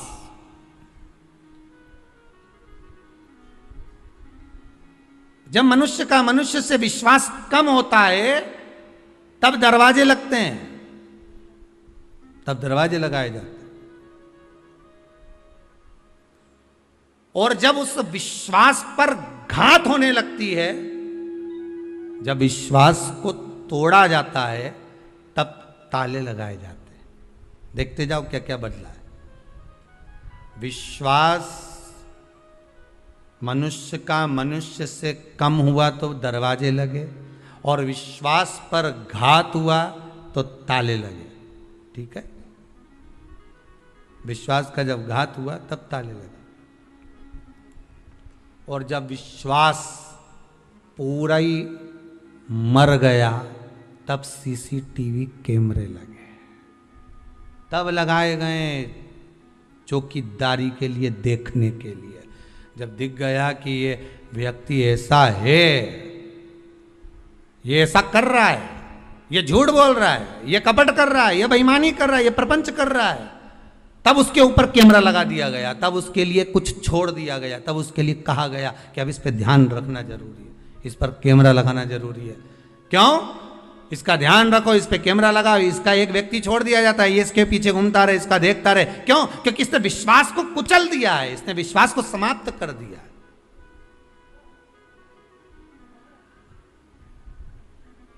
विश्वास मनुष्य का मनुष्य पर कम हुआ तो दरवाजे हुए, घात हुई तो ताले लगे, और जब विश्वास पूरा ही कुचल गया तब जाकर कैमरे लगे। ये कोई ऐसे ही नहीं लगा दिए गए कैमरे। कैमरे लगाने में तुम समझना, कोई होंगे ऐसे जो आपस में विश्वास तोड़ दिए होंगे, तब तो किसी ने तुम्हारे ऊपर निगाह रखी, तब तो तुम्हारे ऊपर चौकीदारी लगी, तब तो किसी ने किसी व्यक्ति को तुम्हारे लिए छोड़ा होगा कि भाई इसने विश्वास को कुचल दिया, झूठ पर, कपट पर, छल पर, बेईमानी पर, झूठ पर विश्वास को कुचला है, इसलिए कैमरा लगा, इसलिए किसी को छोड़ दिया गया कि अब ध्यान रखो। विश्वास कुचला गया। और निवेदन है, फिर कहूंगा, इस व्यासपीठ से निवेदन कर सकता हूं कि विष दे दो किसी को चलेगा, पर विश्वासघात मत करिए किसी के साथ। विश्वासघात, झूठ ना बोलिए, असत्य ना बोलिए। यहां तो शिव महापुराण की कथा कहती है, सत्यम शिवम सुंदरम। आपको अच्छा लगे भोजन, पेट भर कर पाइए, बहुत प्रेम से पाइए, पर झूठा ना कहिए। असत्यता का व्यवहार श्रेष्ठ नहीं होता शंकर के।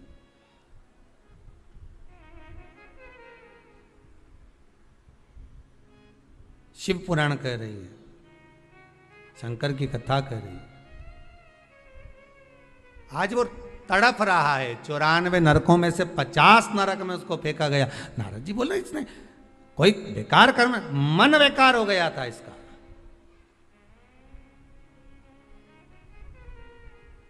जब व्यक्ति का मन बेकार होता है तभी वो गलत कर्म कर पाता है।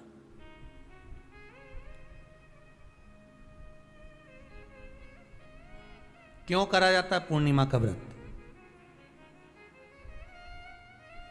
पूर्णिमा का व्रत करने का कारण क्या है बताइए?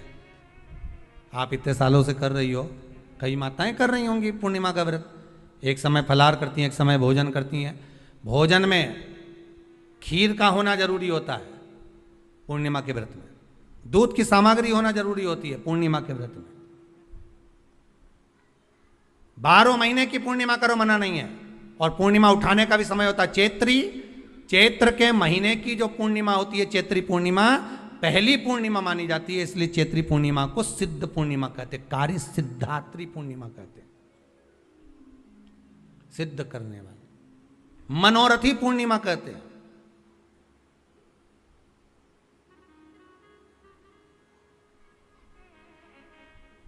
मनोरथी पूर्णिमा। इसलिए पूर्णिमा का व्रत कहां से उठाया जाता है? चैत्र के महीने की पूर्णिमा से पूर्णिमा का व्रत उठाया जाता है कि मैं महीने की पूर्णिमा करूंगी तो वो चैत्र पूर्णिमा से उसको उठा लिया जाता है। पर उसका एक नियम रहता है, आप फलाहार करें अपनी जगह पर है, पर एक समय भोजन कर रहे हैं वो अपनी जगह पर। भोजन के साथ में मीठे के साथ थोड़ा दूध की सामग्री होना जरूरी होती है। और क्यों करते हैं पूर्णिमा का व्रत? किस लिए किया जाता है, क्यों करा जाता है, उसका व्याख्यान वर्णन शिव महापुराण के अंतर्गत स्कंद पुराण में लिखा गया। स्कंद पुराण में वर्णन किया है श्री वेद व्यास जी महाराज ने।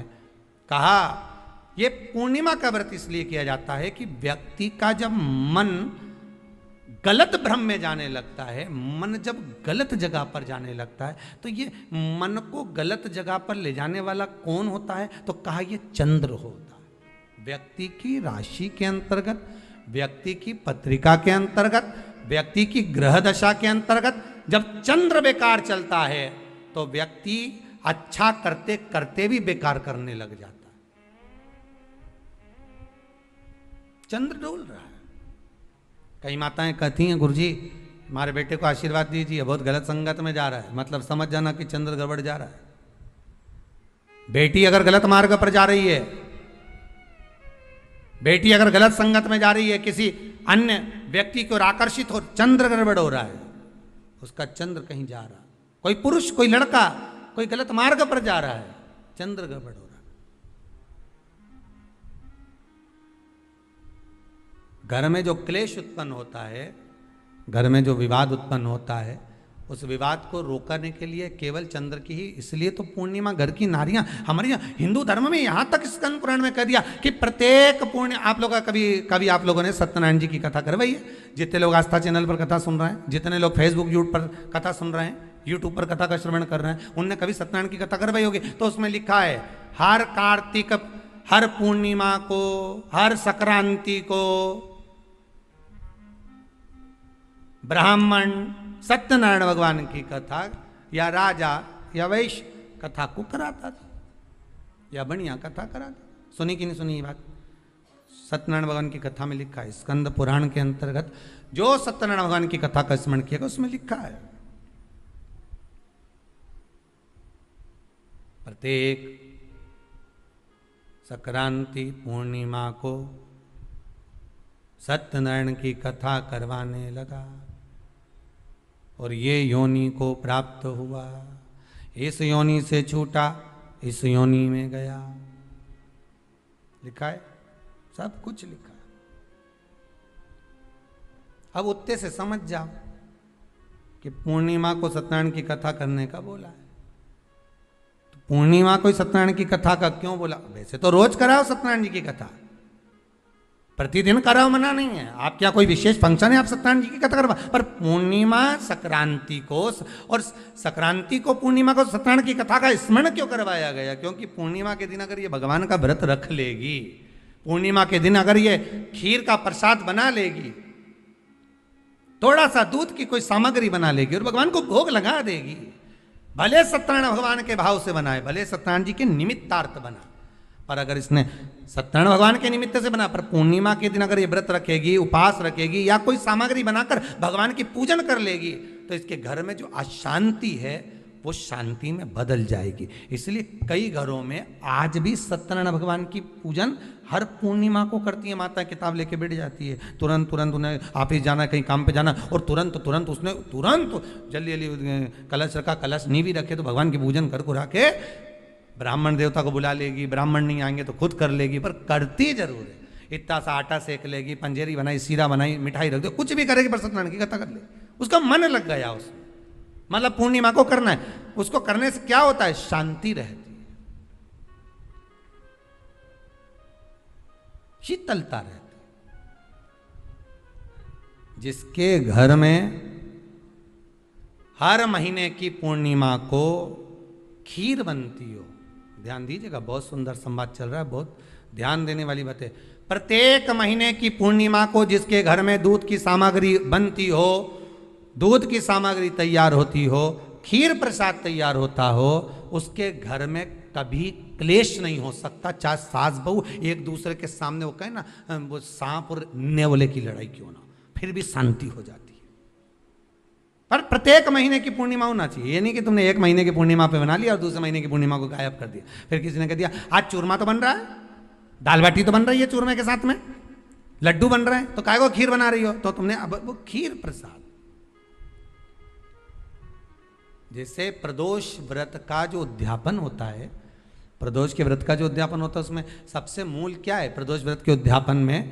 कि दो चीजें मूल हैं प्रदोष व्रत के उद्यापन में, कि आप प्रदोष का व्रत करो तो या तो 11 करो प्रदोष तब उद्यापन करो, या 26 प्रदोष करो तब उद्यापन करो, या उससे ज्यादा कर लिए तब उद्यापन, तुम्हारा मन हो जब उद्यापन करो। पर उद्यापन की मूलता में दो चीज है कि प्रदोष के दिन के एक दिन पहले गणेश जी की पूजन हो जाना चाहिए। उद्यापन की जो पूजन होती है वो पहले गणेश जी की पूजन एक दिन पहले हो प्रदोष के, और प्रदोष वाले दिन फिर हवन यज्ञ पूजन करा। और हवन में क्या चीज जरूरी है? खीर बनाकर 108 बार शंकर जी की नाम की पार्वती के साथ की आहुति देना जरूरी है। खीर की महत्व बताया।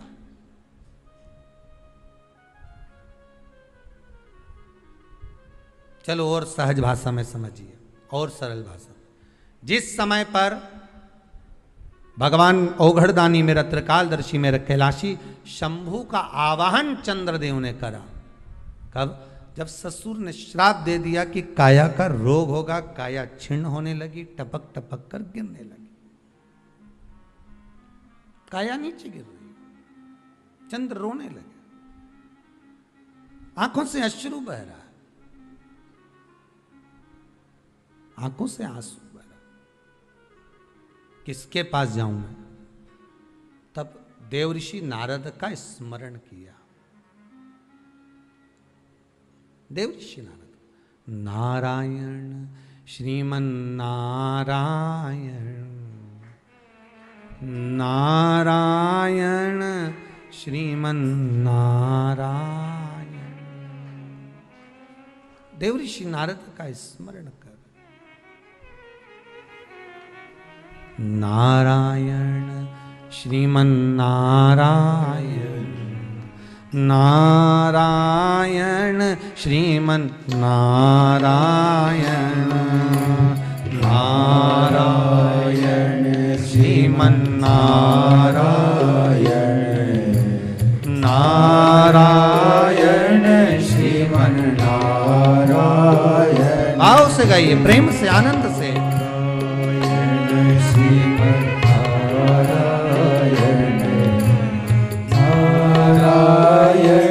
श्रीमन्नारायण, ओ नारायण श्रीमन्नारायण, ओ नारायण श्रीमन्नारायण, नारायण श्रीमन्नारायण, नारायण श्रीमन्नारायण, नारायण श्रीमन्नारायण,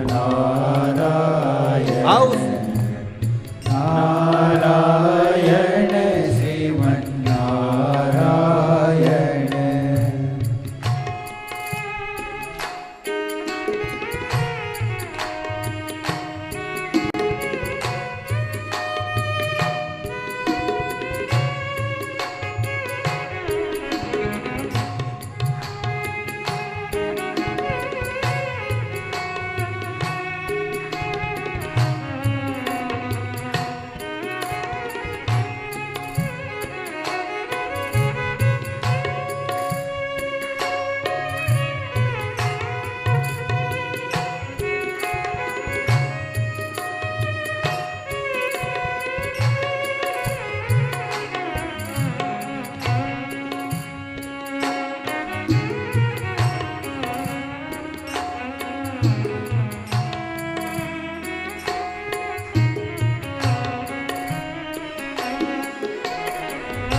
लक्ष्मी नारायण सत्यनारायण,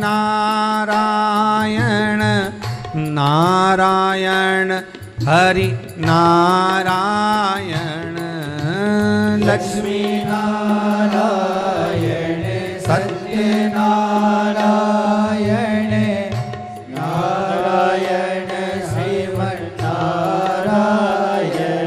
ओ लक्ष्मी नारायण सत्यनारायण, नारायण हरि नारायण। लक्ष्मी नारायण सत्यनारायण, नारायण हरि नारायण। बोलो नारायण श्रीमन नारायण, श्रीमन्नारायण नारायण श्रीमन्नारायण नारायण श्रीमन्नारायण बोलो नारायण श्रीमन्नारायण नारायण श्रीमन्नारायण नारायण श्रीमन्नारायण नारायण श्रीमन्नारायण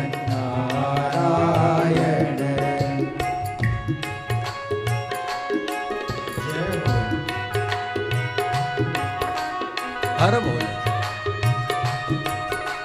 हरि बोल।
बद्री नारायण हरि नारायण नारायण बोलो नारायण बद्री नारायण हरि नारायण नारायण बोलो नारायण हे बद्री नारायण हरि नारायण नारायण बोलो नारायण बद्री नारायण हरि नारायण नारायण बोलो नारायण बोलो नारायण श्रीमन्नारायण नारायण हरि नारायण नारायण श्रीमन्नारायण नारायण हरि नारायण ओ नारायण हरि नारायण नारायण हरि नारायण देवर्षि नारद को याद किया चंद्रदेव ने कि मेरी काया क्षीण हो गई। नारद जी आए, आकर उपदेश दिया देवऋषि नारद ने, क्यों ना आप शिव की आराधना कर लो।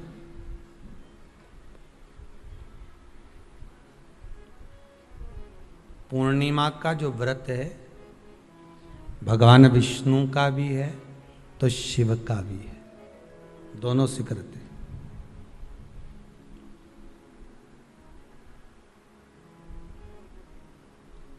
दोनों स्वीकृत है।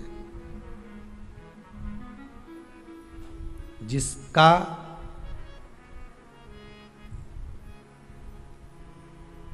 चंद्र आपकी पत्रिका में, आपकी राशि में, आपके स्वरूप में, हर व्यक्ति के संपूर्ण शरीर के अंदर 33 कोटि देवता विराजमान है। अलग अलग इंद्रियों पर अलग अलग देवताओं का निवास है। कभी मौका मिले तो अच्छे से उसको समझना। पूरे शरीर में अलग अलग इंद्रिय पर अलग अलग देवता। जिस व्यक्ति को रात्रि में, जैसे ही रात हो या दिन हो, भोजन करने के 15 मिनट के बाद ही नींद की झपकी आ जाए, समझ लेना चंद्र कमजोर पड़ गया, चंद्र गड़बड़ हो गया। बहुत ध्यान सुनिएगा जरा। पूर्णिमा का व्रत किसके लिए, वो भी ध्यान से दीजिए। शायद आपने कभी सुना ना सुना, पर अच्छे से सुन लोगे ना ये व्रत कथा, बार बार नहीं मिलने वाली। फिर इसके बाद तो तुम भले वो फिर फेसबुक यूट्यूब पर बाद में निकाल के भले सुनते रहना, पर सुन लो पूर्णिमा के व्रत का महत्व पूरा। एक,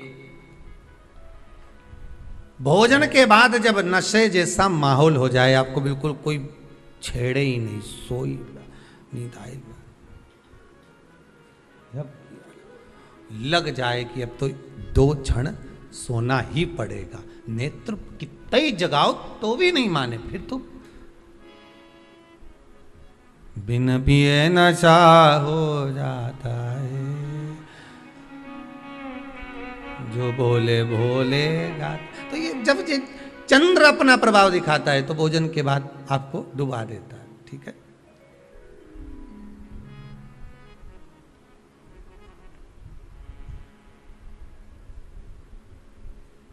एक बहुत सरल भाषा में कहेंगे, आपको थोड़ा समझना पड़ेगा कि कहीं कहीं आपने सुना होगा कि 14 और पूर्णिमा पे कहीं गया होगा इसलिए ऐसा हो गया। बोले सुना है कि नहीं सुना? 14 पूर्णिमा पे कहीं गया होगा या 14 पूर्णिमा पे कहीं गई होगी तो ऐसा हो गया। क्यों कहते हैं, उसका कारण क्या है? आखिर बात 14 पूर्णिमा को क्यों लोगों ने बदनाम कर दिया कि 14 पूर्णिमा पे कहीं गई होगी तो बाल खोल के गई होगी, या ऐसा करा होगा तो वैसा करा होगा तो ऐसा हो गया, या ये चीज़ इसके साथ में ऐसा हो गया, या एक्सीडेंट हो गया, या ये चीज़। कारण क्या होता है? क्यों पूर्णिमा और अमावस्या के समय पर ही ज़्यादा एक्सीडेंट के योग बनते हैं? क्यों पूर्णिमा अमावस्या के अंतर्गत ही ज़्यादा कष्ट के योग बनते हैं, बीमारी को पनपने के? कारण क्या होता है? उसका क्रम क्या है? कारण क्या है? उसका एक कारण है आपके चंद्र की महत्वता घट जाना। जब चंद्र की महत्वता घटती है तब जाकर शरीर में कहीं ना कहीं रोग की मात्रा बढ़ जाती। रोग अपना प्रभाव चंद्र के कारण दिखाना प्रारंभ, पर मन में बेचैनी नहीं हो, बेचैनी रहे, नींद नहीं आ रही है, कुछ मन में ऐसा लग रहा है कि कुछ होने वाला है, मन में स्थिरता नहीं आ रही, समझ लेना कि चंद्र गड़बड़ हो गया है। अब इस चंद्र को साधना है तो शिव तत्व में जाना पड़ेगा। फिर कुछ मत करिए, पूर्णिमा का व्रत चालू कर दीजिए। क्या करना है? केवल पूर्णिमा का व्रत चालू कर दो। और कितना प्रभाव है पूर्णिमा के व्रत का? घर में 50 लोगों का परिवार है, 15 लोगों का परिवार है, 20 लोगों का परिवार है, और परिवार में से अगर एक पुरुष या एक स्त्री कोई भी पूर्णिमा का व्रत करता है तो पूरे परिवार के लोगों का चंद्र संवर जाता है, पूरे परिवार के लोगों का चंद्र सुधर जाता है। पूर्णिमा के व्रत का इतना प्रभाव शास्त्र कर रहा है, स्कंद पुराण कर रही है। पर व्रत कब से लेना है? पूर्णिमा का, चैत्र की पूर्णिमा से, ठीक है।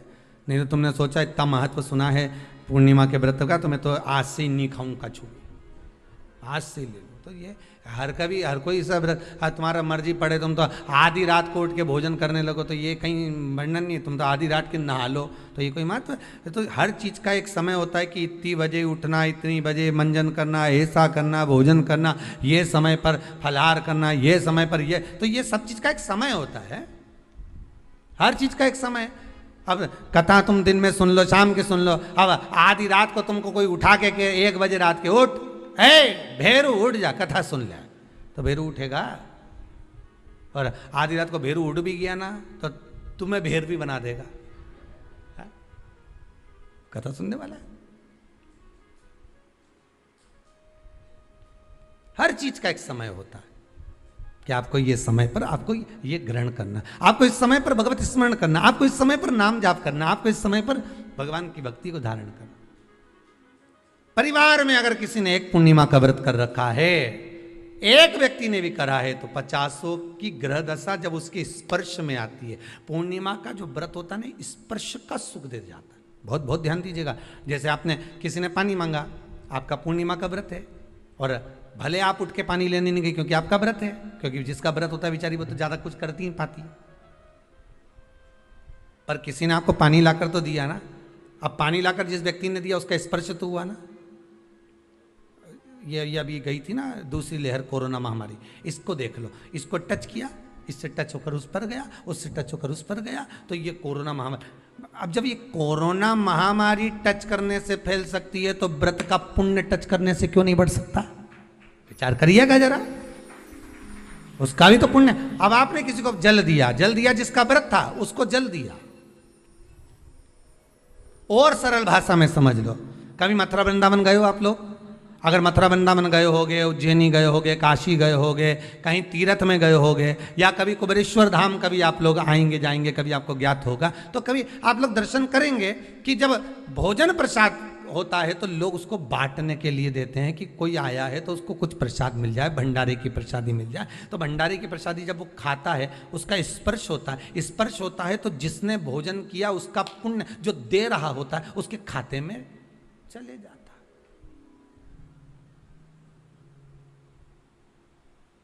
उसके खाते में गया वो। पूर्णिमा के व्रत का नियम है, घर में एक सदस्य भी कर रहा है, किसी ने उसको भोजन बनाकर थाली में कुछ प्रसाद फलाहार सामग्री दी, उसका स्पर्श बड़ी बहू को हुआ, बड़ी बहू रसोई घर में गई, उसने बाकी की चीज़ों को छू लिया, उसको देवरानी ने छू लिया, देवरानी ने कोई बर्तन छुआ, उससे तीसरी देवरानी ने देखा उसने कोई चीज़ छू ली, तो वो छूते छूते छूते छूते वो पूर्णिमा का प्रभाव पूरे घर के लोगों को हो जाता है और उनका चंद्र इतना प्रबल हो जाता है कि अपने आप उनकी बेचैनी, उनकी आलसता समाप्त हो जाती है। नहीं तो एक व्यक्ति के कारण पूरे चंद्र दशा खराब।